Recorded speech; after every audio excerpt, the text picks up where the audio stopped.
Amém. Então, como eu havia dito, estamos começando hoje o estudo de número 8, a aula de número 3, a inerrância da Bíblia. Nós vamos terminar hoje esse estudo, né? E em nome de Jesus vai ser uma bênção. Vou pedir a pastora Tânia para orar por nós, para nós podermos iniciar. Tá bom? Pai Selma Diles, bem-vinda. Pode orar, pastor, em nome de Jesus. Amém. Aleluia, Senhor. Louvado e engrandecido, Pai, seja o teu santo nome. A ti toda a honra, toda a glória, todo o louvor e toda a adoração. Senhor, nesse momento, Pai, reunido aqui, Senhor, com teus servos, Senhor, com teus ministros, eu te peço, Senhor, sabedoria do alto, que o Senhor venha nos dar, Senhor, o entendimento da tua palavra, do teu conhecimento, e que possamos, Senhor, mais adiante, assim como o pastor Lúcio falou, que nós possamos aprender e se colocar, Senhor, no lugar de servo e de aprendizagem, Senhor, para dar aulas para ti, Senhor. Toma o pastor Lúcio em tuas mãos, a pastora Tati, toma seus servos que estão aqui, todos nós, Pai, porque a ti, Senhor, é digno de toda a honra e de Amém, toda a Jesus. glória. Em nome Amém. de Jesus. Amém, amém. Então, nós vamos Amém, amém. dar início aqui Amém. na. Se você está com sua apostila, nós estamos na página 32, de número 32 da apostila. Vou compartilhar a tela para ficar mais fácil com todos. Se você ainda não tem a sua apostila, você no Linktree da igreja você pode encontrar lá o link, né, para a apostila. Eu vou postar aqui ao lado. Deixa eu só colocar aqui novamente para vocês poderem ter acesso. Vou colocar no chat aqui ao lado o Linktree da igreja, tá bom? Deixa eu compartilhar também a apostila. Pronto. Acho que está Boa compartilhado os noite, dois a aí. paz. Paz, Sil, tudo bem? Paz do Senhor. Tudo bem, a paz a todos. Amém.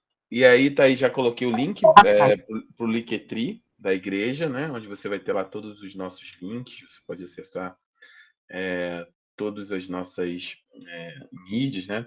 Tudo aquilo que a gente tem feito, inclusive a apostila. E também o link com a apostila em si que eu coloquei aqui no chat.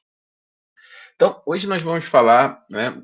Eu deixei essa última aula para ela ser somente ela, porque a gente vai tratar nós temos falado, né, desde o início do estudo número 8, sobre a inerrância da Bíblia e sobre como para nós cristãos é importante, né, protestantes, né, é importante nós não negociarmos é, sobre nenhum aspecto, nenhuma parte daquilo que nós entendemos como sendo a palavra de Deus, né? A Bíblia, ela tem na sua integralidade, ela é a palavra de Deus, ela não está contida nela a palavra, mas ela é a manifestação do próprio Deus através do seu Espírito Santo, que inspirou homens ao longo da história para que pudesse registrar de forma clara, não histórica, né? A Bíblia não tem nenhum comprometimento em ser um livro histórico, mas é um livro de registro de algo muito grande que Deus começou a partir da criação, que foi tanto a obra de criação quanto a de redenção do ser humano.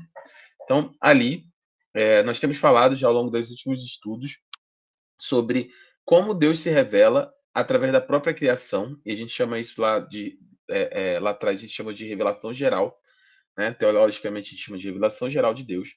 Como a criação, ela mesma, ela própria, ela revela toda a grandeza de Deus, mas também era necessário que Deus se revelasse de forma gradativa ao homem, para que pudesse culminar, né, depois do entendimento de todo o Antigo Testamento, culminaria com a revelação total de Deus através de Jesus Cristo, que é a face visível do Deus invisível.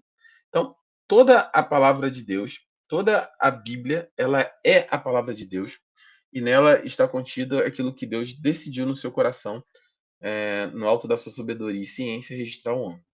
Nós passamos por alguns capítulos aqui, falamos sobre essas características do Senhor, sua onisciência, sua onipresença, né, sua onipotência, são requisitos para nós definirmos, né, Deus como Deus, né, assim, o conceito de Deus é aquele que preenche essas características, né, ser onisciente, ser onipresente, ser onipotente, e Deus, na sua onisciência, na sua onipotência, ele decidiu se revelar ao homem de maneira direta, na pessoa de Jesus Cristo, e assim como também revelar o mistério que ele guardou com ele ao longo de toda a eternidade, até a manifestação disso através de Cristo Jesus, que é a composição de um novo povo, de uma nova Israel, que é a sua igreja, né? É um mistério de Deus que ficou guardado, que era a reconciliação do homem com Deus através de Jesus Cristo, tá? E aí nós falamos sobre a palavra de Deus e algumas características, né? A inerrância declarada, a inerrância diluída da Bíblia. Abordamos alguns pensamentos em relação a isso, né? A Bíblia, ela é toda ela é a palavra de Deus. Segundo Timóteo 3,16 é um texto importante que diz que toda a Escritura, toda ela, né? Não parte dela, não um pedaço dela, ela é inspirada por Deus e ela tem alguns objetivos, né? De exortar, de ensinar, com uma finalidade final, é redundante, né? Com uma finalidade de transformar, de habilitar todo homem, né, e mulher para a boa obra de Deus, né? Para que nós alcancemos a estatura de varão perfeito, de varões perfeitos na presença do Senhor e de varões, né, perfeitos na presença do Senhor. Na semana passada nós tratamos sobre o significado da inerrância, né? Significa qual é a abrangência dessa inerrância e as inerrâncias e a inerrância abordada do ponto de vista dos ensinos de Cristo, né? Como Cristo, ao longo do tempo do seu ministério, ele sempre abordou a Bíblia de maneira muito clara, né? Então ele falou sobre diversas formas ao longo do seu ministério, né? Sobre toda a palavra que sai da boca de Deus, o combate dele, né? O embate dele com Satanás no deserto. Ele usa a palavra e as evidências vamos dizer assim, de validação por parte de Jesus do Antigo Testamento, né? Nós falamos na semana passada que é muito, no mínimo complexo, né? Vermos hoje cristãos protestantes que se declaram nascidos de novo, né? Batizados em Cristo Jesus, terem ainda dúvidas a respeito sobre aspectos como a criação, sobre histórias registradas na Bíblia como Sodoma e Gomorra, como a historicidade de Ló e de sua esposa, enfim, dos profetas. Se o próprio Cristo validou essas histórias, né, esses registros, como verídicos, como verdadeiros ao longo do seu ministério. Nós vimos alguns textos que tratam sobre isso,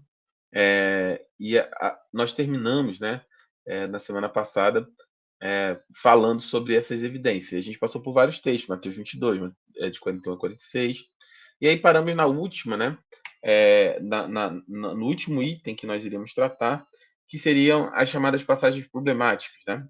Do ponto de vista de inerrância, a gente não tem medo nenhum, né, de tratar as passagens que são consideradas complexas, o que pode gerar algum tipo de dúvida, né, sobre as pessoas a respeito do texto bíblico.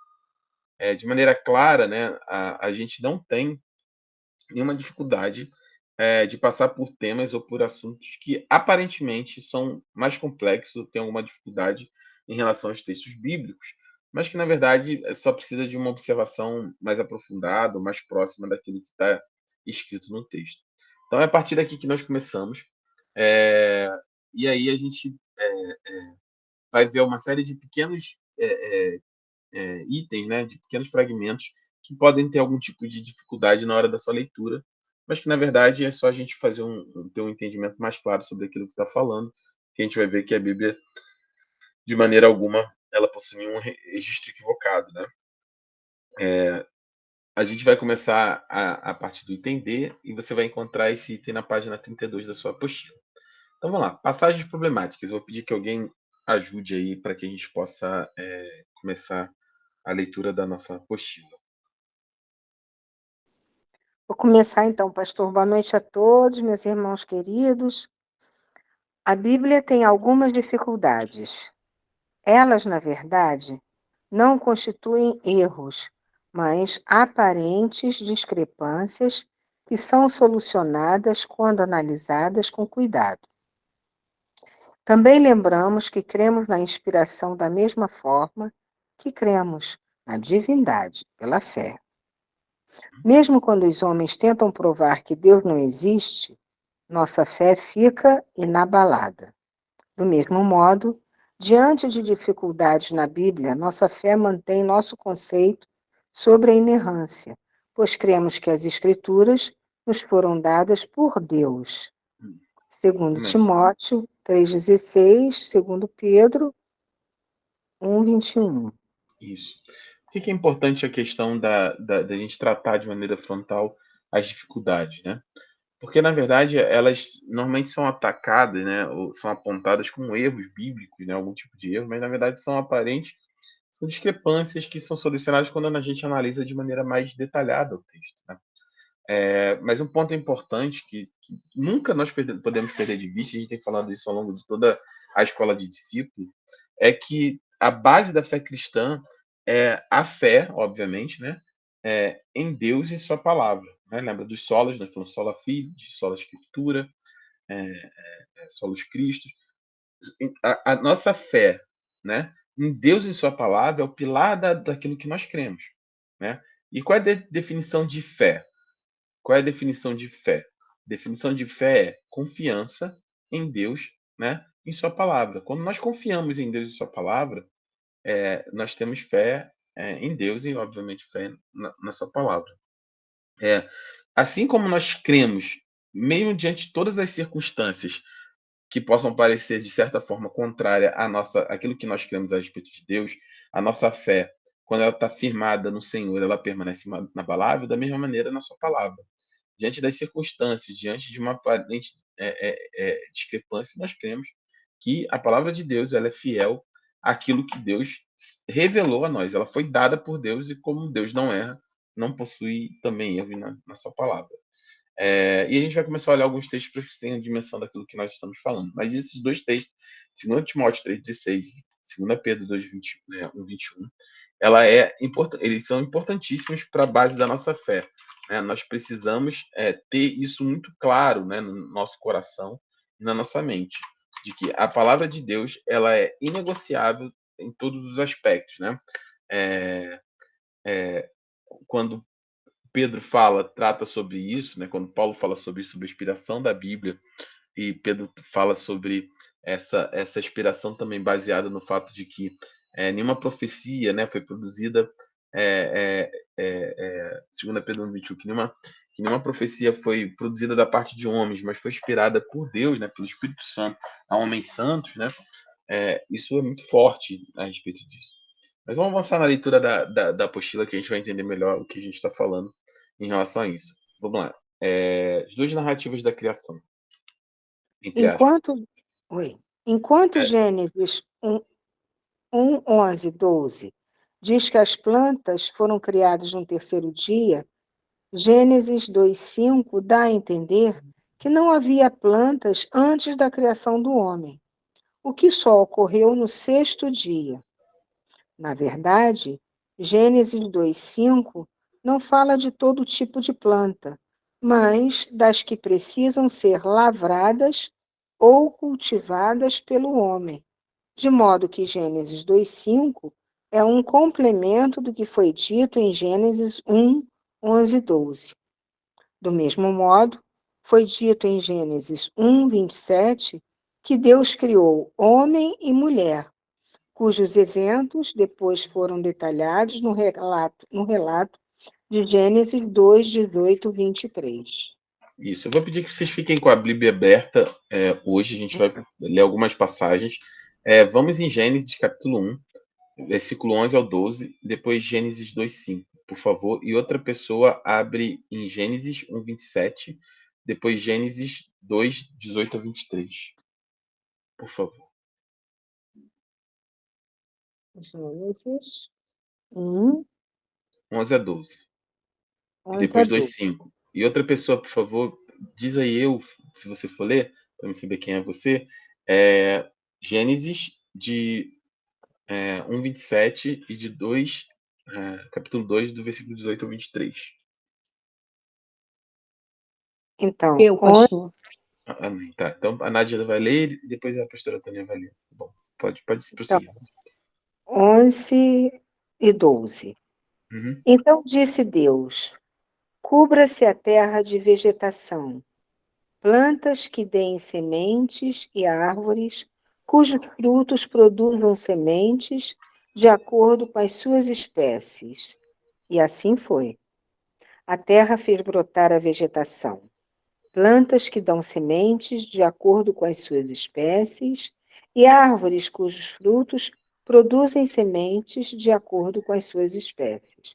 E Deus viu que ficou bom. Amém. Amém. Só para complementar, não pedi para ler, mas só comentar, e passaram-se a tarde e a manhã, e esse foi o terceiro dia, no versículo 13, né?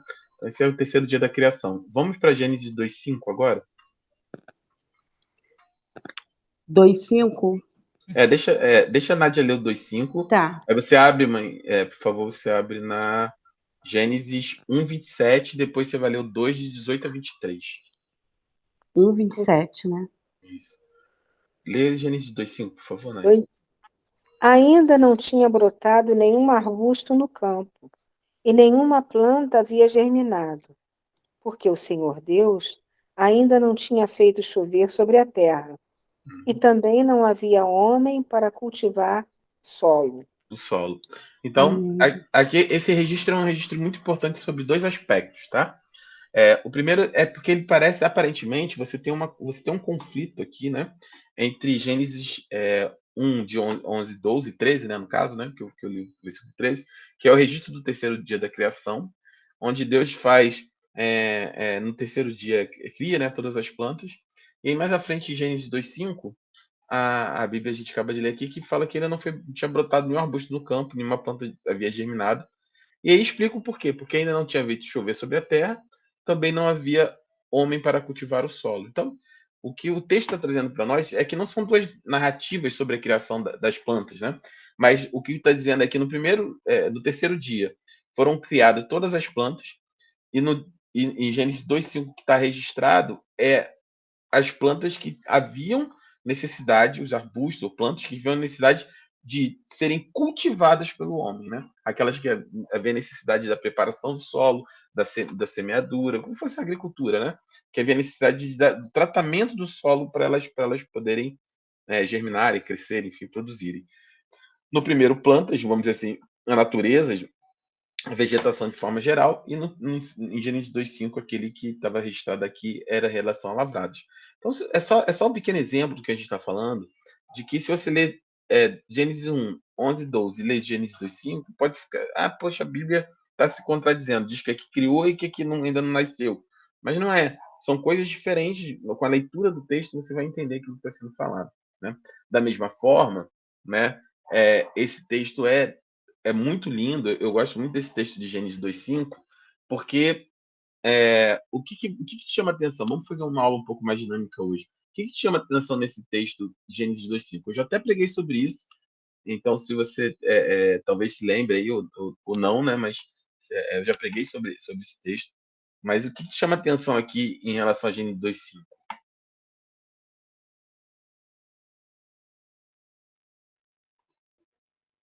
Está na última parte, se você ler. E também, perdão, isso porque o Senhor Deus ainda não tinha. Não tinha homem, não tinha, né, ser Não, humano ainda. tinha Não um havia homem. homem. Não tinha um homem para se cultivar o solo, mas também não tinha acontecido o quê? Não Feito tinha chover. feito Havia sobre a chover. terra. Sobre a terra. E qual é a implicação disso? Gênesis 2:5, ele faz um registro bastante claro. E aí no 6, você pode ler o 6 também, Nádia, por favor, o versículo 6? Pois não. É. Todavia, brotava a água da terra e irrigava toda a superfície do solo. Então, se não chovia, como é que as plantas eram irrigadas, né? Como é que havia a irrigação da vegetação? Deus fazia brotar a água da terra, né? Como fosse uma. É. Eu tô com névoa na cabeça, mas não é névoa, né? Tipo um sereno, né? Um orvalho, né? Como fosse um orvalho. Vapor. Oi? Vapor. Isso, um vapor, exatamente. Um vapor, né? Como fosse uma névoa densa do solo, subia e irrigava a vegetação. E qual é a implicação prática disso? Olha como é que a Bíblia ela é linda em todos os seus aspectos. Mais à frente, você vai ver Deus anunciar, Deus anunciar um juízo, uma execução de juízo sobre a humanidade. Deus fala: olha, eu me arrependo de ter feito o homem. A gente já também falou sobre isso em outra aula, sobre essa questão do arrependimento, do arrependimento humano e do arrependimento de Deus, né? A gente tratou sobre isso. Mas Deus fala: olha, vou trazer e vou executar juízo sobre a terra e vou destruir a humanidade através de quê? De um. Começa com di e termina com lúvio. Através de um. Dilúvio. De um dilúvio. De um dilúvio. Então, Deus ia destruir a humanidade através de dilúvio, né? E aí, o que acontece? Olha que loucura. E Deus escolhe quem para anunciar esse juízo? Quem é a pessoa que é escolhida?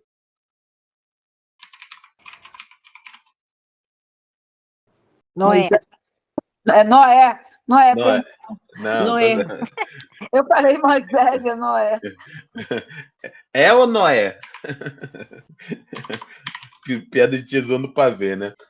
Noé, ele é escolhido para anunciar, né? Para Deus, para, na verdade, anunciar não só o juízo, né? Mas também, sobretudo, a possibilidade de salvação, né? Então, quando Deus estabelece, né,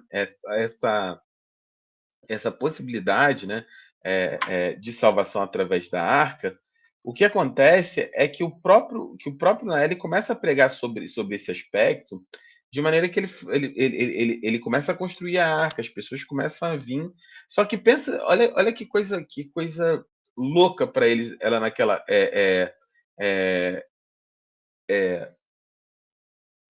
para aquela geração. Noé não só anunciava o juízo de Deus, dizendo: olha, vocês vão morrer por conta da iniquidade, mas além disso,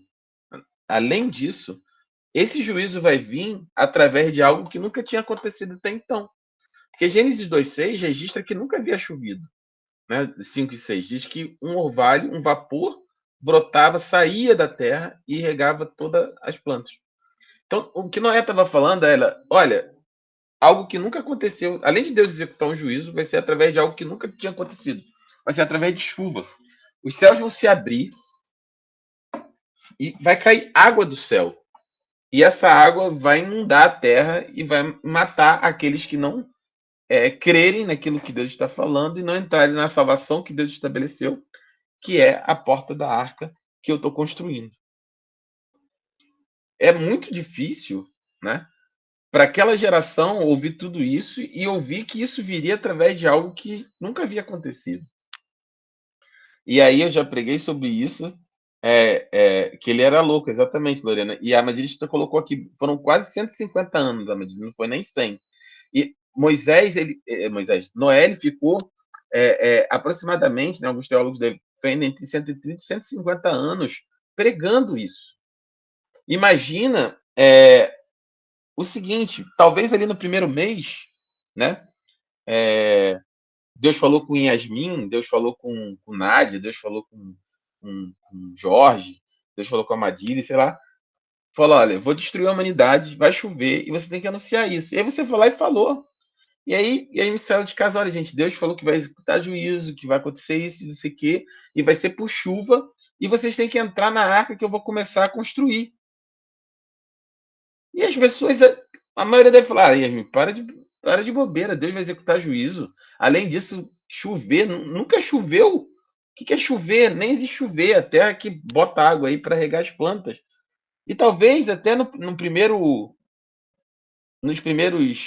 3 meses alguém tenha acreditado.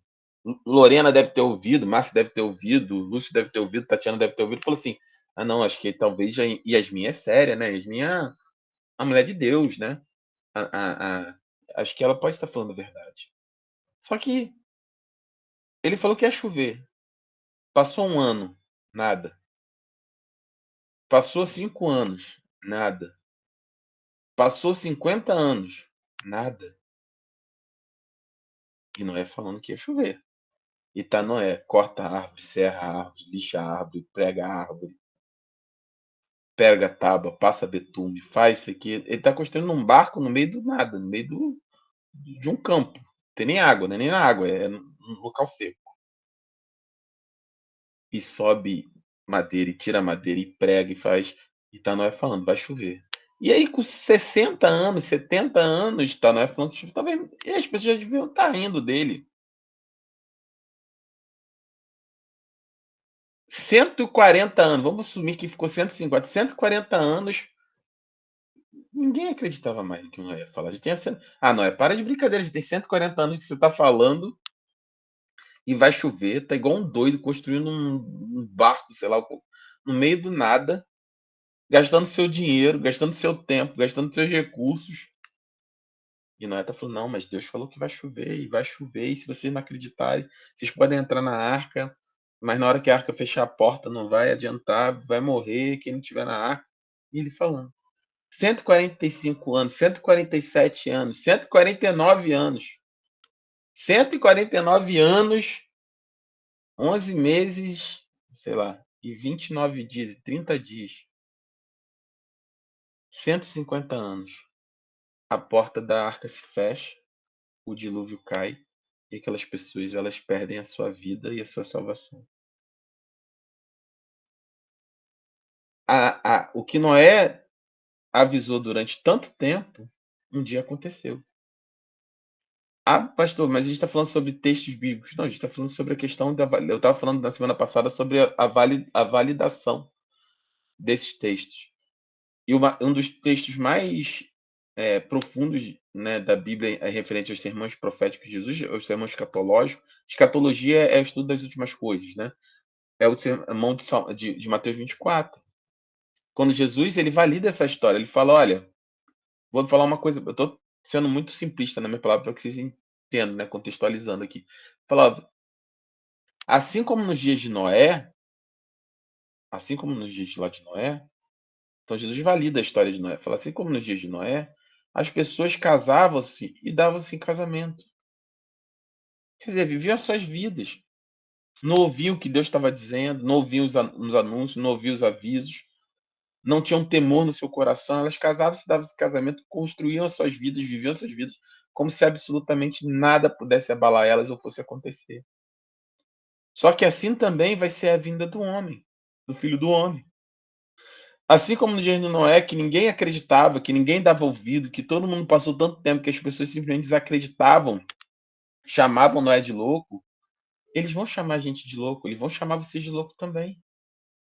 Tem 2023 anos que a gente está dizendo assim que o homem lá na Galileia ascendeu, o homem da Galileia ascendeu aos céus, morreu, ressuscitou depois de 3 dias, ascendeu aos céus, foi visto sendo elevado aos céus entre as nuvens, e aí tem 2023 anos, um pouco menos, né? 1900 anos, é, é, é, que a gente está falando, 1980, 1990 anos, que a gente está falando que ele vai voltar. A gente está falando, olha, um dia vai chover, um dia Jesus vai voltar. Ah, mas ninguém nunca voltou, ninguém nunca veio do céu, você tá maluco, como nunca tinha chovido. Olha, a porta da arca vai fechar. A porta, o novo e vivo caminho de volta para Deus, vai chegar um dia que não vai estar mais disponível. Porque a porta da salvação vai ser fechada. E as pessoas, assim como chamavam Noé de louco, chamam a gente de louco. Tiram a gente para louco. Dizem que a nossa fé é débil, que nosso coração é enganado. Mas assim como Jesus falou, assim como nos dias de Noé, eles se davam, casavam-se e davam-se em casamento. E um dia chegou o juízo. E eu fico imaginando o desespero das pessoas. Imagina você em casa, era amigo, era vizinho de Noé, era conhecido, era melhor amigo, e não acreditou nele, sei lá. Era o dono da venda onde Noé comprava prego para pregar a arca, sei lá se existia isso. E aí um belo dia você está se espreguiçando assim do lado de fora da sua casa, você levanta a mão pro alto e você sente um pingo de água bater no alto da sua cabeça. E depois do primeiro vem o segundo, depois do segundo vem o terceiro, depois do terceiro começa a cair água do céu, sua casa inunda, seus animais morrem, sua família morre. você, num ato desesperado, tenta se salvar, morre também. Não tem mais volta. Não tem mais como as pessoas desistirem ou se arrependerem depois do juízo executado. E exatamente, lembra, sempre eu falo sobre isso, a Bíblia sempre vai apontar para Cristo, sempre vai apontar para a obra da redenção. Tudo aponta para ele. A história da Arca de Noé, tudo aponta para ele. Assim como a porta da arca se fechou, um dia a porta da salvação não vai estar mais disponível. Ah, mas já demora muito tempo. Lá atrás também demorou tanto tempo, a ponto das pessoas não acreditarem mais. Talvez muita gente lá atrás tenha sido crente, creram na mensagem de Noé, creram naquilo que Noé estava falando no início, mas com o tempo o seu amor se esfriou. Com o tempo eles se esfriaram naquilo que eles acreditavam, porque eles não tinham fé, não tinham confiança nem em Deus, nem na sua palavra, que estava sendo manifesta através de Noé. Assim também muita gente vai ficar pelo caminho. Muitas pessoas vão esfriar na fé. Muitas pessoas vão. Jesus pregou sobre isso, falou sobre a parábola do semeador, os cuidados do mundo que sufocam, a terra que não é boa, que é o coração. Mas a verdade é que, independente do que nós viemos crer ou a deixar de crer, um dia Jesus vai voltar, porque ele disse que voltaria. E quando isso acontecer, não vai ter mais, assim como aconteceu nos dias de Noé, não vai ter uma segunda oportunidade. Nós vamos estar simplesmente de um lado ou de outro, entre aqueles que creram ou entre aqueles que não creram. Se você creu, seu nome vai estar no livro da vida. Vai estar na arca que Deus preparou para nós no nosso tempo, que é Jesus Cristo, seu Filho, através do derramado do seu sangue. Se você não crer, você vai ter a execução do juízo, assim como lá atrás eles tiveram também, através do dilúvio. Então é importante nós termos como base de fé a questão daquilo que nós cremos, né? Só para concluir esse texto, ele é muito lindo, né? Que é só uma curiosidade. Em Gênesis capítulo 9, deixa eu até pegar a referência aqui. Gênesis capítulo 9, 9:13, capítulo 9, versículo 13, quando Deus cria, né, o primeiro arco-íris, né? Ele fala: olha, eu vou colocar meu arco no céu como uma aliança, como a minha promessa de que eu nunca mais vou destruir, né? Nunca mais vou ceifar nenhuma vida pelas águas de um dilúvio. Não vai ter mais dilúvio para destruir a terra. E ele faz uma aliança com todos os seres vivos, né? Para gerações futuras. Ele diz: olha, eu vou colocar o meu arco entre as nuvens, e isso vai ser sinal. É Gênesis 9:13 mesmo. Isso vai ser sinal da minha aliança com a terra, né? Deixa eu abrir aqui, versículo 14. Olha, quando eu trouxer nuvens sobre a terra e nela aparecer o arco-íris, então me lembrarei da minha aliança com vocês e com os seres vivos de todas as espécies. Nunca mais as águas se tornarão um dilúvio para destruir toda forma de vida. Toda vez que o arco-íris estiver nas nuvens, olharei para ele e me lembrarei da aliança eterna entre Deus e todos os seres vivos de todas as espécies que vivem na terra. Então, o arco-íris, se você não sabia disso, né? Gênesis 9:13 vai relatar isso, até o 15 ali. É uma aliança, né? Quando você vê um arco-íris no céu, lembre-se disso, né? E aí nenhuma crítica direta, né? Mas apenas uma constatação, né? Que é incrível, né? Como as coisas acabam sendo distorcidas, né? Aquilo que nós cremos em relação à palavra de Deus e como pegam um símbolo tão poderoso, né? De uma aliança de Deus que é o arco-íris e usam para, vamos dizer assim, como suporte, né, como base, como registro de, de, de práticas que a Bíblia condena, né, em relação à questão da homossexualidade, do movimento, não, do movimento mesmo, LGBTQ+, por exemplo, Ah, é, assim, não estou entrando aqui nem em juízo de valor, estou dizendo só aquilo que a Bíblia estabelece, que a gente entende como prática de fé, e como o arco-íris surgiu e como, né, foi distanciado, né, o seu símbolo seu símbolo tomou uma outra conotação que não aquela estabelecida em Gênesis 9:13, que é de uma aliança de Deus com toda a raça humana, né? A respeito de não destruir mais a terra através das águas. Então, essa é só para a gente ter esse registro, mas vamos em frente aí em relação às passagens. Essa é uma boa pergunta. A gente falou da criação. Antes de nós lermos, a pergunta é: se Deus criou Adão e Eva tiveram Caim, Abel e depois Sete, né? Quem foram as esposas, no caso, depois de Caim, né? Porque Abel acabou, né, sendo assassinado pelo seu irmão. Mas quem foi a esposa de Caim, por exemplo? Você já se perguntou sobre isso? Vamos ler lá. A esposa de Caim. Pode É continuar lendo. intrigante. A pergunta é: se só existia a família de Adão, onde Caim encontrou sua esposa? A resposta está no texto de Gênesis 5:4, que diz que Adão gerou filhos e filhas. A esposa de Caim, assim como a de Sete, foi uma das suas irmãs. Tal casamento não gerou nenhum tipo de anomalia, como é arriscado acontecer hoje, porque os genes defeituosos que produzem esse tipo de mal não estavam presentes na criação de Deus.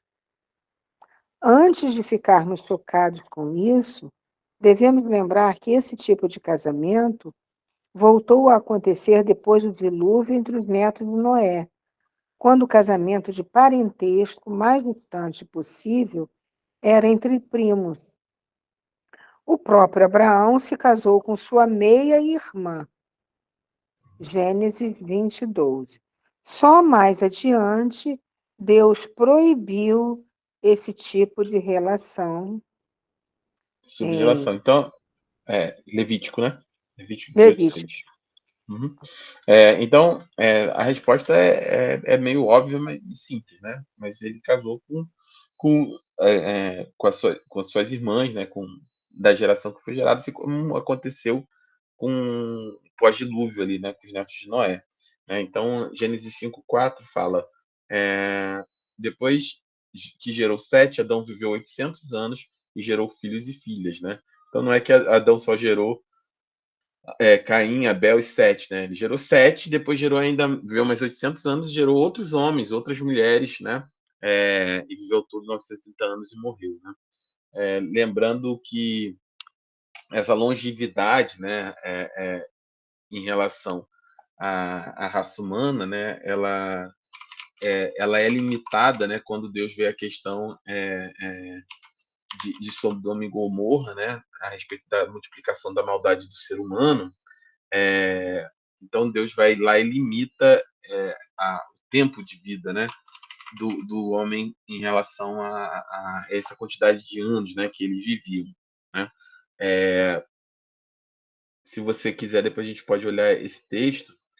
Estou abrindo aqui no outro texto que a gente está lendo na apostila de Gênesis 20:12. Mas se não me engano, deixa eu voltar aqui. Deixa eu abrir aqui. Acho que é Gênesis 6, se não me engano. Espera um minutinho. Gênesis, deixa eu pegar aqui 6. Gênesis 6. Quando os homens começaram. Gênesis 6:1. Quando os homens começaram a multiplicar-se na terra, eles nasceram filhas, e as filhas de Deus viram que os filhos dos homens eram bonitos, escolheram para si aquelas que lhe agradaram.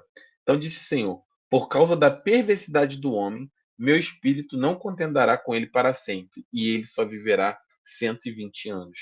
Então Deus, em Gênesis 6:3, limita, né? Ele bota o limitador na idade do homem, né? Em 120 anos, pela sua existência, para que Deus não contendesse, né? Não brigasse com o homem eternamente, né? Que o homem até então vivia 600, 700, 800 anos, segundo o relato no livro de Gênesis.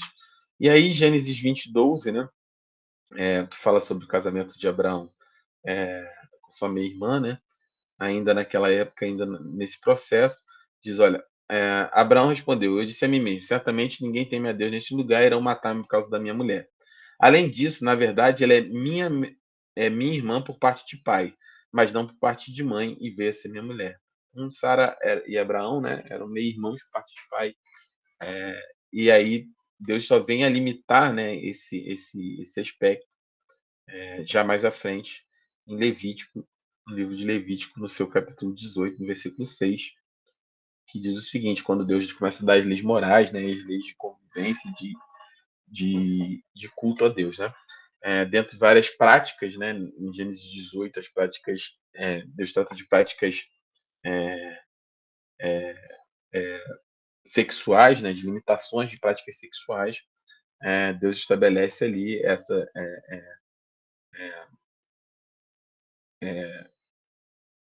o limite, né, de relação entre irmãos e irmãs, entre outros limites, né?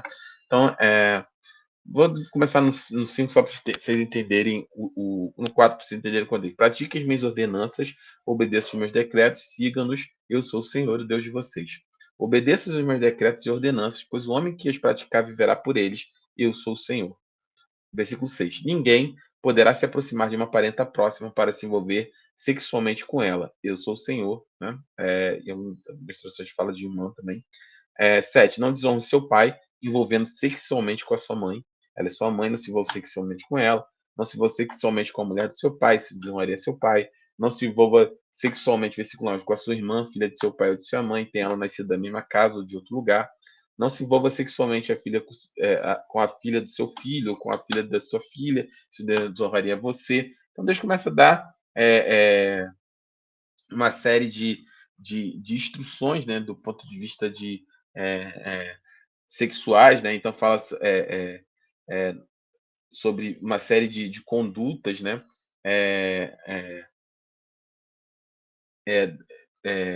Você não viver maritalmente com Com por exemplo, parentes, né? parentes de maneira geral. É que eu queria pegar o texto aqui, ó. Geral. São práticas de conduta sexual de maneira geral, né? Não tome por Deus na sua sabedoria, não tome por mulher a irmã da sua mulher, tornando-a rival, envolvendo sexualmente com ela, estando sua mulher ainda viva. Então, assim, não vai lá casar com a tua cunhada, né? Você vai arrumar problema. Naquela época ainda tinha o casamento poligâmico, né? Então, envolver sexualmente com ela, estando sua mulher. Não se aproxime de uma mulher para se envolver sexualmente com ela quando ela estiver na impureza da sua menstruação. Não se deite com a mulher do seu próximo, contaminando-se com ela. Não entregue seus filhos para serem sacrificados a Moloque, não profane o nome de Deus, eu sou o Senhor. Aí no versículo 22, né, um texto bastante importante, fala: não se deite com um homem como quem se deita com uma mulher, é repugnante. Não se tem relações sexuais com o animal, contaminando-se com ele. Nenhuma mulher poderá se pôr diante de um animal para agitar-se com ele, depravação. Não se contamine com nenhuma dessas coisas, porque assim se contaminarão as nações que vou expulsar da presença de vocês. Até a terra ficou contaminada, eu castiguei a iniquidade e a terra vomitou seus habitantes. Então, no versículo de Levítico 18, 22, trata da questão do homossexualismo. Não se deite com um homem como quem se deita com uma mulher, que é repugnante aos olhos do Senhor, né? Fala também de zoofilia no versículo 23, que é a relação entre seres humanos com animais. Então, assim, o livro de Levítico, ele estabelece a lei moral, né? A lei espiritual e a lei, vamos dizer assim, de convivência social de Israel, dada por Deus. Lembre sempre que eu tenho ensinado isso. Gênesis, né? O Deus transforma de uma família, termina para a construção de uma nação, e em Êxodo já abre com essa nação, essa família multiplicada, né, a ponto de serem milhões de pessoas que saem do Egito. E aí Deus começa a construir uma nação. Então, Gênesis, Êxodo, Números é a primeira contagem. Deus abre um parênteses, que é Levítico. Deus dá toda a lei de governança sobre Israel, a lei moral, a lei espiritual, a lei social, de convivência. Lembre-se sempre disso, isso é importante. A Israel, assim como nós somos um regime presidencialista, né? O regime em Israel era um regime teocêntrico, né? Deus ele era quem governava, né? Assim como nós temos o presidente, alguns têm um rei, né? Primeiro-ministro, né? No parlamentarismo. Israel ele era governado pelo Senhor, né? Isso era uma das, justamente até das as questões que você levantaram lá em Samuel, que eles questionam que todos os povos ao redor tinham um rei, menos eles, porque eles eram governados pelo Senhor através de juízes, através dos profetas que Deus ia levantando ao longo do tempo. E por Deus governar, né, o povo de Israel, Deus tinha tirado uma família para o Egito, do Egito Deus tirou um povo, do povo Deus estava construindo uma nação, e Levítico é justamente esse parente onde Deus estabelece essa estrutura em relação a essas questões, todas as práticas sobre alimentação, sobre das mais diversas, tá? A gente vai falando aqui desde, por exemplo, em relação por exemplo, as regras de mulher, né? A menstruação em si, por exemplo, não só do ponto de vista sexual, mas também do ponto de vista imagina o seguinte, você tem 3 milhões de pessoas, vamos botar aqui 50% sejam mulheres, você está no deserto, naquela época, por exemplo, não tinha absorvente, não tinha nenhuma prática mais higiênica em relação a esse aspecto, eram panos ainda. Então, imagina que 1,5 milhão de mulheres, né? Vamos botar assim, arredondando, se você dividir por 12, aproximadamente todo mês tinha 120, 130 mil mulheres. Não, perdão. Todo mês, né, a cada 7 dias, né, toda semana tinha aproximadamente, sei lá, 325 mil mulheres de TPM menstruadas. Então, assim, era algo que Deus precisava cuidar nesse aspecto, então Deus estabelece essa forma. As mulheres menstruadas eram levadas para fora do arraial, eram tratadas, né? É, cuidadas e depois trazidas de volta inseridas na sociedade. Acho que também do ponto de vista não só do tratamento, do aspecto da higiene, né, de banho, essas coisas, mas também do ponto de vista de cuidado com a própria mulher, né, de ela ser separada, né, num momento mais delicado, sensível. Enfim, são várias práticas, né, que Deus vai estabelecendo ali para organizar Israel como nação e que nós vamos vendo esses aspectos ao longo do tempo, né? Deus restringe a alimentação, fala que não pode comer, enfim, carne de animais com casco dividido em dois, aí vai porco, uma série de coisas que Deus vai estabelecendo para que eles tenham um bom convívio como sociedade. Deus está formando uma sociedade. Essas leis, obviamente, né, algumas delas de alimentação, elas caem ao longo do tempo, né? Lá a questão de não comer animais considerados impuros, né? Quando Pedro tem a visão lá no Novo Testamento, do lençol descendo, Deus manda ele comer, ele fala, não vou comer, Deus fala, não torne impuro aquilo que eu tornei puro.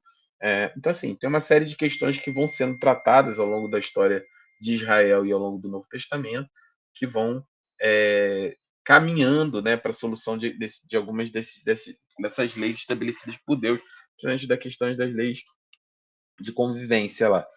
Contudo, né, lembra que domingo eu preguei sobre isso, nós não acreditamos que Deus esteja sendo, que o Evangelho esteja sendo pregado se de alguma maneira o Antigo Testamento for negligenciado, né? Muitas igrejas vivem uma hipergraça, só vivem no Novo Testamento, mas Jesus fala muito claramente que ele não veio abolir o Antigo Testamento, ele veio cumprir. Então, algumas leis morais, espirituais se mantêm, permanecem nesse aspecto para os nossos dias, né? Então, é só para a gente tratar sobre esses textos. Vamos avançar em relação a todos os textos. E aí vão sendo vários exemplos aqui de relação a isso. Pode ler, né? Por gentileza. Então, aqui tem Números 25:9. 25:9. Moisés disse que a praga que seguiu a adoração de Israel, a Baal-peor, matou 24 mil pessoas, enquanto Paulo diz que foram 23 mil. 1 Coríntios 10:8. A diferença dos dois relatos está no fato de Paulo dizer que 23 mil morreram em um só dia. As outras mortes provavelmente ocorreram depois. Outra possibilidade que não afeta a inerrância seria o arredondamento por parte dos dois autores. Assim como nós fazemos ao nos referirmos a uma viagem de 1.500 quilômetros, quando, na verdade, a distância correta era de 1.523 quilômetros. Aqui é só uma questão de arredondamento, né? Ele vai começar a tratar pequenos textos. Números 25:9 diz que quando o povo de Israel adora Baal Peor, né? A Baal, né? Baal era o Deus que permeava a história do Antigo Testamento. E aí Deus suscita a serpente, lembra? Que mordiam, né? De fogo que mordiam o povo e matou 24 mil pessoas, registrado em 25:9 de Números, né? Números 25:9. E Paulo, lá em 1 Coríntios, fala que foram 23 mil. Mas, na verdade, Paulo fala que foram 23 mil num único dia, né? Num dia somente. E aí o que está dizendo é que provavelmente é uma questão de arredondamento.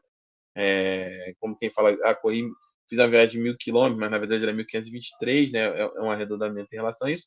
Ou realmente num dia morreram 23 mil e algumas pessoas morreram depois, no dia subsequente, por conta daquilo que Deus tinha estabelecido. Mas é só para pegar essas pequenas nuances. Já entenderam aqui a tônica do texto, mas é pegar essas aparentes contradições que, na verdade, só precisa ter um entendimento maior sobre aquilo que o texto está falando, né? No item 4, quem fez Davi contar os israelitas, né? Segundo Samuel fala que foi um texto diz que foi Deus, outro diz que foi o próprio Satanás em 1 Crônica 21, né? E aí é que ele vai esclarecer, por exemplo, que nesse texto, né, é a utilização da vontade soberana de Deus que permitiu que Satanás fosse utilizado para que isso acontecesse. Lembre-se sempre que a vontade de Deus ela é soberana, ela é sobre todas essas coisas, né? E ele cita o exemplo de 2 Coríntios 12:7, quando o apóstolo Paulo diz: olha, 3 vezes eu orei ao Senhor sobre o espinho que eu tinha na carne, um mensageiro de Satanás que me foi enviado, que estava diante de mim todos os dias. E Deus falou para Paulo o quê? Paulo, a minha graça te basta. Então, era o mensageiro de Satanás? Era o espinho na carne de Paulo? Era, mas era com a vontade soberana de Deus, que Deus permitia que aquele espinho na carne estivesse ali, para que gerasse em Paulo um fruto de humilhação, de humildade, que só Deus entende na sua infinita e soberana sabedoria. Item 5 é quem matou Golias, né? Esse texto em 2 Samuel 21:19, né, em 1 Samuel 17:50, tem uma diferença, né? Fala que entre Davi e Elanã. Deixa eu ver aqui só para me controlar o tempo, para a gente terminar hoje, que esse texto é bastante. Acho que eu não vou terminar hoje tão cedo. A gente vai precisar de mais uma aula para a gente avançar. Mas, na verdade, eu fico na dúvida se eu entro em todo esse detalhamento, mas acho que é importante desses textos. Então, aqui no capítulo 5, no item 5, fala sobre quem matou Golias, né? 2 Samuel 21:19 e 1 Samuel 17:50.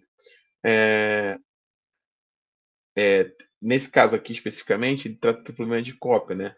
Comparando com 1 Crônica 25, percebendo que o copista errou ao copiar 2 Samuel 21:19, cujo próprio provável mensagem seria Elanã, filho de Jair, o Jaré, Tecelão, Liualami, irmão de Golias, né? Então, a questão é, às vezes, no texto bíblico, você tem alguma questão de tradução, né? Porque você está falando de aramaico e hebraico arcaico, por exemplo, que foi transferido para o latim, transferido para os dias de hoje, e que pode e feito em diversas cópias, né? Então, alguns registros acabam trazendo esse tipo de,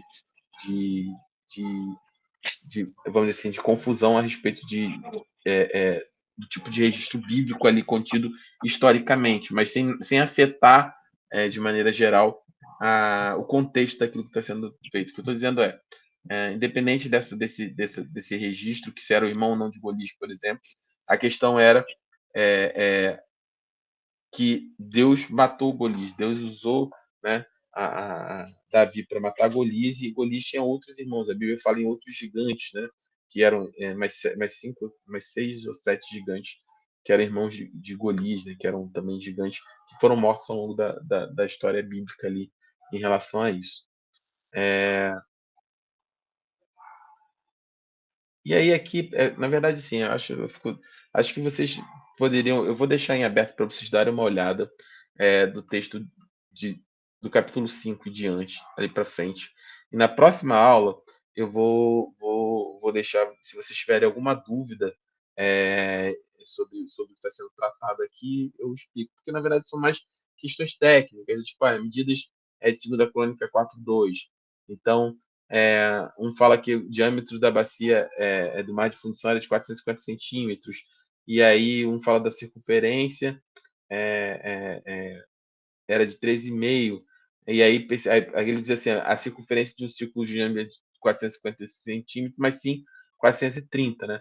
E é questão de cálculo matemático, mas aí ele fala que a discrepância está justamente na borda. Então, assim, são coisas bastante técnicas em relação ao texto, mas que é importante a gente ter esse conhecimento, porque uma hora ou outra você pode se deparar com esse tipo de assunto, alguém levantar esse tipo de questão, e você tem que ficar muito tranquilo a respeito disso, né? Não existe a Bíblia está toda errada. Não, a questão aqui, por exemplo, questão de circunferência, uma questão de entendimento sobre a questão das duas bordas externas. Então, assim, tem uma série de questões que aparentemente trazem algum tipo de confusão ou erro no texto bíblico, mas que, na verdade, só precisa de um maior detalhamento a respeito da estrutura do texto, a respeito daquilo que está sendo falado dentro daquele aspecto. Então, eu vou deixar para vocês lerem esses textos, essas passagens, né, para a próxima aula. Se vocês tiverem alguma dúvida, eu volto nesses textos e aí a gente explica ali onde vocês tiverem alguma dúvida ou não. Tá tudo bem assim? Acho que assim vai ser melhor, porque esses textos aqui são bastante técnicos, né? Em relação a esses registros e de fácil entendimento, né? Ok, Pode ler e acho que fica menos maçante do que eu ficar lendo aqui todos os textos e um por um em relação a isso. Por exemplo, morte de Judas. Atos 1:8 diz que Judas precipitou-se rompendo pelo meio e todas as suas entranhas se derramaram. Enquanto Mateus 25:7 diz que ele enforcou-se. Então, ele morreu porque ele caiu e se partiu ao meio, ou ele morreu porque se enforcou?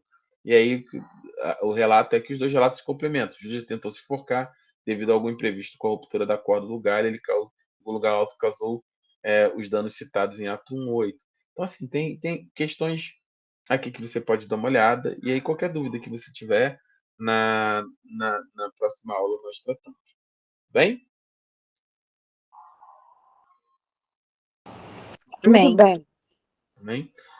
Vocês ficaram com alguma dúvida? Deu para entender o espírito da aula, do tratamento do texto? Está claro aqui o que a gente está falando?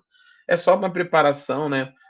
Como a gente está tratando da inerrância bíblica, tem esses textos que aparentemente são truncados, mas que é mais no sentido de preparar você para entender que tem esses textos e que não tem nada que abale a sua fé, abalo sísmico na sua fé, só entendimento do que está acontecendo ali no texto, e que isso é de conhecimento de todo mundo, já é tratado há milhares de anos sobre isso, milhares de anos, há centenas de anos sobre isso, ao longo da história da igreja, esses textos já foram tratados e esmiuçados nesses aspectos.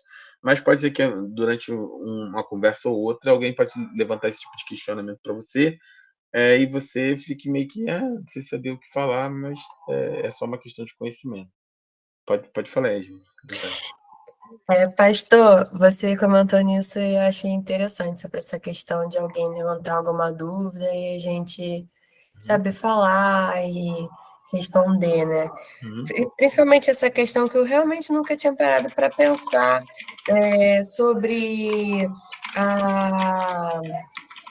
o casamento de Caim com uma irmã e que não gerou filhos com nenhuma anomalia. E hoje, se você casa com seu irmão e tem filhos, com certeza você pode sim ter um filho com alguma anomalia. Então, significa que a partir do momento que Deus ele institui, né, deixa claro que isso não pode ser, isso não pode acontecer, foi daí em diante, então, que apareceram as anomalias? Vamos lá, tudo é estabelecido num propósito, né? Que Deus precisava multiplicar a raça humana e encher a terra. Então Deus tinha um propósito para aquele processo. Sim. Uma vez que foi cumprido aquele propósito, Deus estabelece os limites dessa. Porque uma coisa é a constituição da raça humana sobre a terra. Você entende? É que a gente precisa, não você, né? Nós precisamos ter esse entendimento, que é o seguinte, Yasmin, você está pegando você está construindo algo absolutamente do zero, concorda? Uhum, Não tem uhum. ninguém, não tem ninguém. Então Deus vai construindo algo complexo como a humanidade, ele vai construindo em camadas. Então qual é o primeiro aspecto? Assim, o primeiro aspecto é ter o próprio homem. Então Deus cria da onde? Lembra, vida só gerado vida de vida. O único que gera vida de não vida é Deus. Deus pega lá do pó da terra e faz Adão, sopra a vida nele e ele vive. Então, ali já é um processo. Aí Deus precisa de uma companheira, porque não é bom que ele fique só. Aí a Bíblia diz que joga um sono sobre ele, e da costela, né, de Adão, tira uma companheira. Então, assim, todo o processo da humanidade, ele vai fugindo, né, de construção, ele vai fugindo ao padrão que nós conhecemos hoje como um padrão científico e claro daquilo que a gente já entendimento hoje. Então, Deus vai realizando uma série de atos sobrenaturais, né, ao longo da história da humanidade para construir aquilo que veio a ser a humanidade. Então, Deus faz o homem do pó da terra, faz a mulher da costela. Dali Deus precisa. Qual a primeira questão? Multiplicar e povoar e dominar sobre a terra. Então, a intenção, vamos dizer assim, a preocupação primária de Deus era povoar. Povoou. Agora Deus vai começar a construir as camadas sociais, de convivência, núcleos familiares, de família. Né? Então, quando é que Deus estabelece. O que eu estou dizendo assim, se você pegar o próprio casamento, lá atrás era aceito a poligamia, Deus vai caminhando para estabelecer a monogamia. Né? Então, a mesma coisa, casamento entre parentes, Deus vai caminhando para estabelecer os núcleos familiares e separar essas regras de convívio. Então, não pode casar com a cunhada, não pode casar com a neta, não pode casar com o irmão. Então, Deus vai estabelecer, mas ele está construindo uma camada daquilo que vem ser a humanidade, vamos dizer assim, na percepção de Deus daquilo que é o propósito da humanidade. Né? E aí e ensina até em construção, porque nós nem chegamos à estatura de varão e varões perfeitos, né? Para essa última etapa, né, vamos dizer assim, é quando nós fomos transformados, né, no corpo glorificado, a exemplo de Cristo, e aí nós alcançaremos a plenitude da nossa humanidade, entre aspas, porque nós não seremos mais corruptíveis, nós teremos um corpo incorruptível, livre do pecado, e aí eu acredito, né, que aí nós seremos seres humanos na plenitude, no total potencial daquilo que Deus nos criou lá atrás. Lembre-se sempre que a gente vem decrescendo. Se você pegar lá atrás, por exemplo, o próprio Adão, né?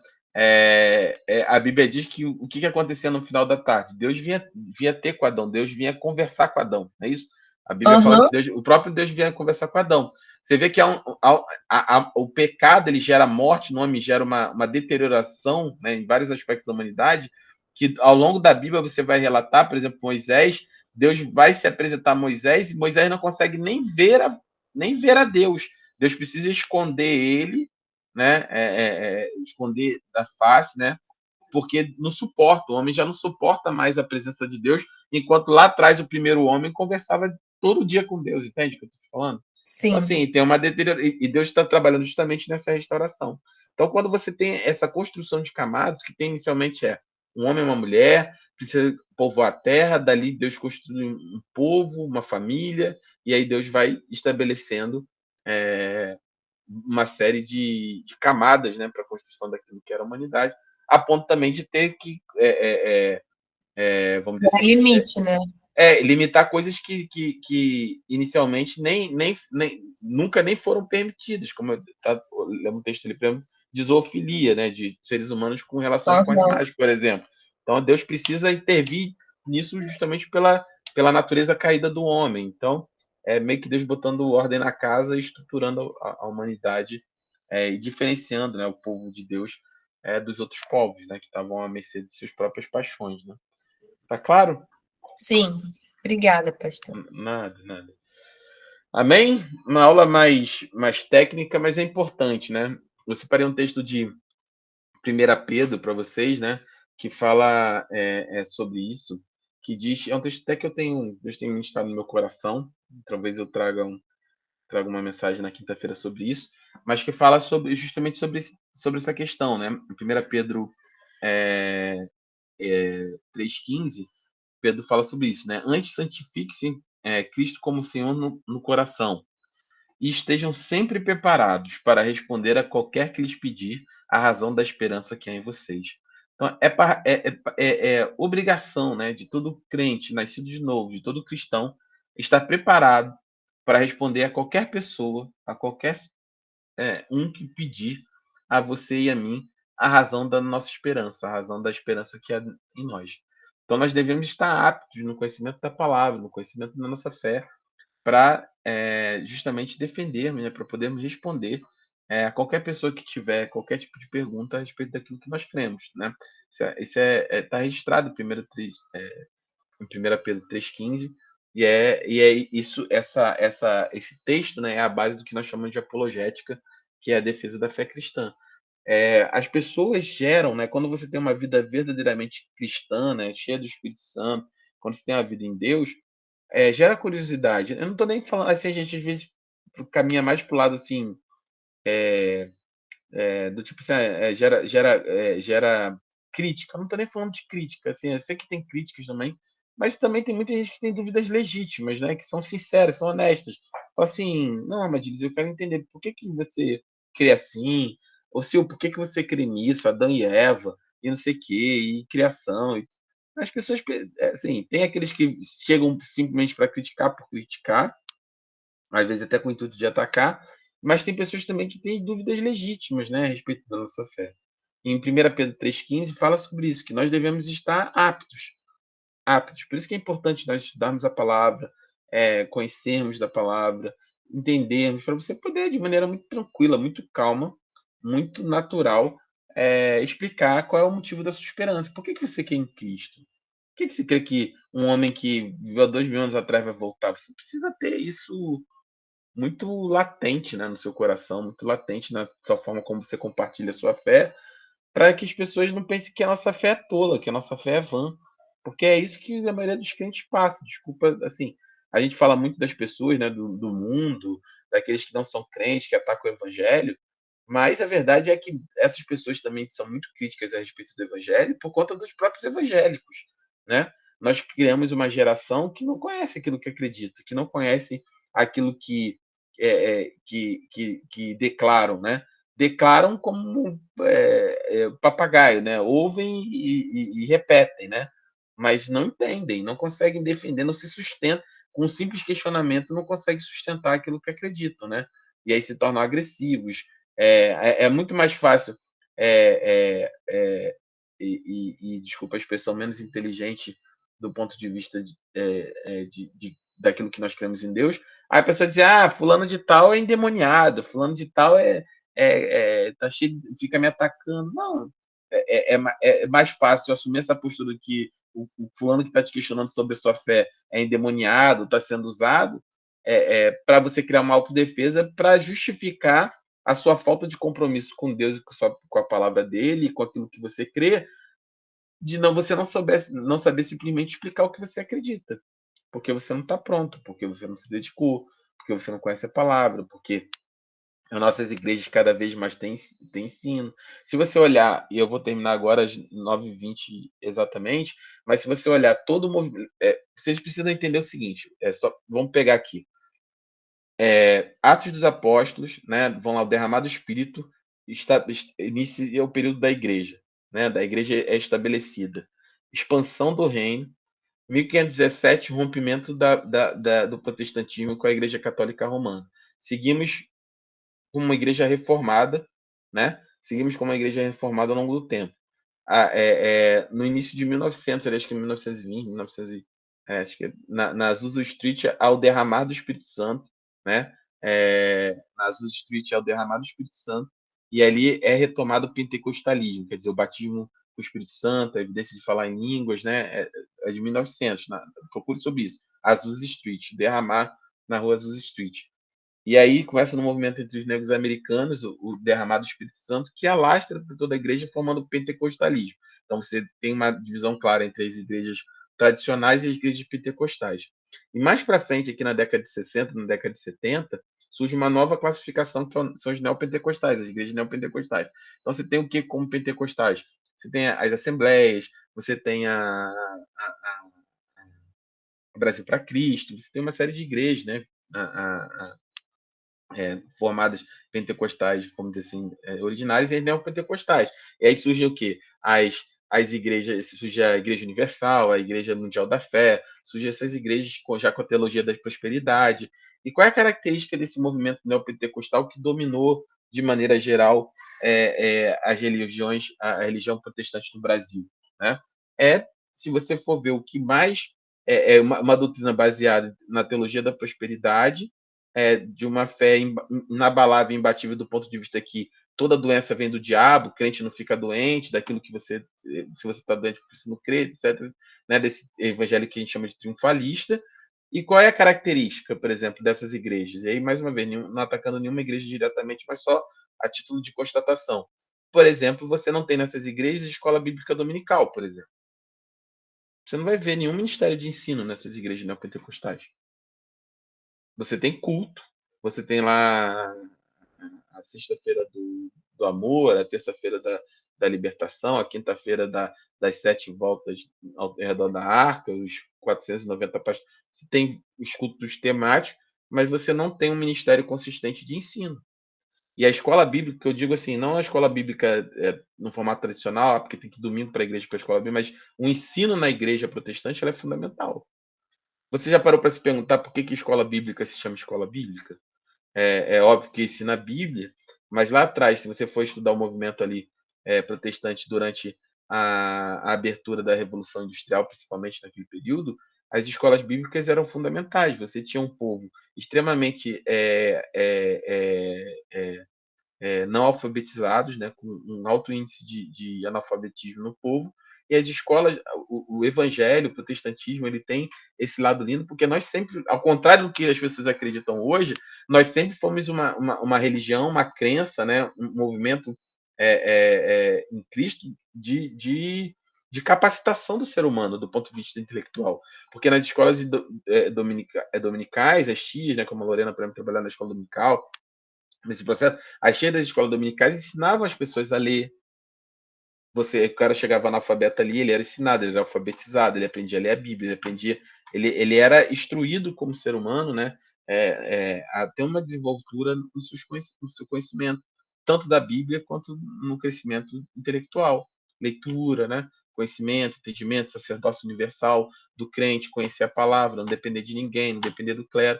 Então nós construímos uma fé baseada nesses valores e ao longo do tempo isso foi indo na contramão. De maneira que hoje nós temos igrejas que não enfatizam o ensino. É muito mais fácil eu dizer para você quais são os 7 passos da prosperidade, os 12 passos para ter uma vida com Deus, os 27 passos para ser próspero na sua vida profissional, ser coach, né? De como é que você tem uma vida emocional equilibrada em Cristo Jesus, vender curso na internet, empacotar essas minhas aulas em 20 aulas aqui e vender para vocês na internet, como eu falei até com minha esposa, eu vi esse dia vendendo como você saber interceder para mudar a sua vida. O Ministério de Intercessão virou curso que é vendido. Eu vou te ensinar a orar para você poder mudar a sua vida e ser livre das cadeias que te prendem, que o diabo te prende na sua vida emocional, espiritual e familiar, mas para você aprender isso, você precisa pagar 10 parcelinhas de R$19,90. Que evangelho é esse? Por isso que a nossa igreja, o Ministério do Deuteronômio, a gente enfatiza claramente isso. É vida inteligente em Deus. Não é porque a gente se acha mais inteligente, mas porque a fé protestante é uma fé inteligente. Nós fomos pautados, nós mudamos a sociedade ocidental. Toda a sociedade ocidental ela foi pautada pelos protestantes. Países como a Inglaterra, né, do anglicanismo, países como Estados Unidos, né, a sociedade ocidental, o capitalismo, tudo foi criado, estruturado a partir de pensadores protestantes, de homens de Deus, as leis civis. Em que momento a gente deixou de ser esse povo que estava na vanguarda da sociedade, que éramos a locomotiva do progresso, de uma vida próspera nesses aspectos, né, de conhecimento, e passamos a ser um povo tacanho, tapado, doente. É o que eu falei, igreja não é um local para você ser motivado a ser crente. Não, você é crente sim ou não, né? Você é crente sim ou não. A igreja é um local para que você aprenda como você viver a sua fé de maneira consistente. Para que você cresça no poder do Espírito Santo, que assim como Jesus, crescer em graça e em conhecimento da palavra. Não é para te motivar Não, vamos lá, mais uma semaninha só sendo crente, vai mais um pouquinho, só esse mês, vamos, paga mais uma oração, mais um devocional. É isso? Parece personal trainer, né, de crente, né? Vamos!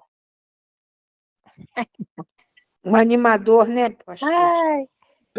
Mas é isso que está sendo hoje na igreja, né? Vamos, Nádia, mais uma, paga mais uma, Nádia, só mais esse devocional, vamos. Que é isso? Quando é que a gente virou isso e deixou de ser, Nádia, que o poder do Espírito Santo tome a sua vida, que você seja cheia da poder e da unção de Deus, que você seja boca de Deus para essa geração, que você faça diferença onde quer que você coloque seus pés, porque o Senhor Deus é com você, o Espírito Santo, ele te acompanha, você está capacidade, sabe? É ser crente. E assim, e tudo isso, nós vamos bater nisso durante todo o nosso ministério, passa pelo conhecimento.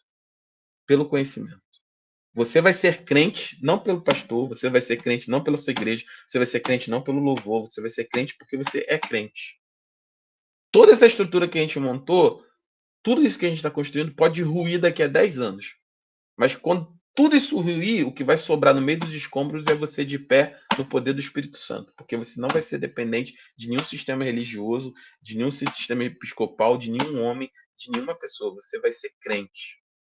E crente, ele fica de pé, ainda que você esteja aguardando 150 anos para chover e ainda não tenha chovido. Você confia no que Deus te disse e você segue em frente, sem nem mesmo por um segundo duvidar daquilo que Deus te prometeu.